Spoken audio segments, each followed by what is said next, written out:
Од 2006 година со закон е прогласен локалитетот Маркови кули за споменик на природата.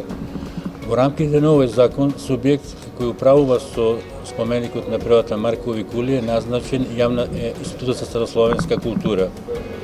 Во согласност со законските одредби во сегментот на заштитата на природата, субјектот кој управува има обврска да донеси план за управувањето.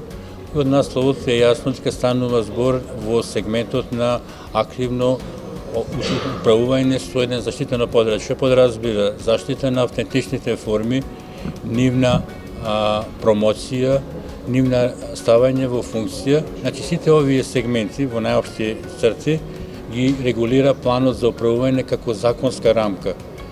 Постапката за донесувањето на планот за управување подразбира и организирање јавна расправа во која што корисниците на тој простор би дале своји забелешки од аспект на овој документ, овој стратешки документ.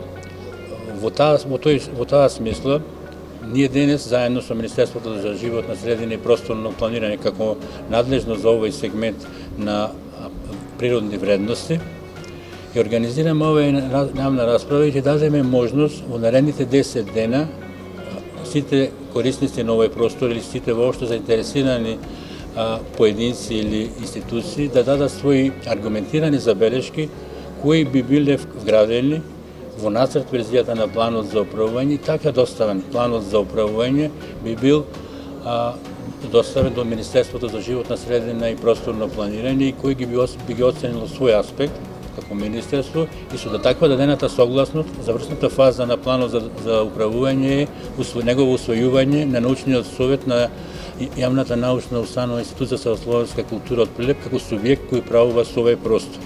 Самиот извештај значи прави анализа, односно ги споредува компатибилностите на националните, регионалните и локалните стратегии и плански документи со стратегиите, односно целите и предвидените активности на планот за управување со споменик на природа Маркови кули.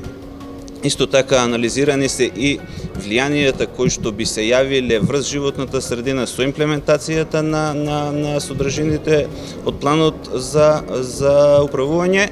Исто така предвидени се мерки за намалување самите влијанија и предвиден е мониторинг кој што се однесува со кој што ќе можат да се следат состојбите на животната средина од реализацијата на активностите кои што се предвидени во самиот план.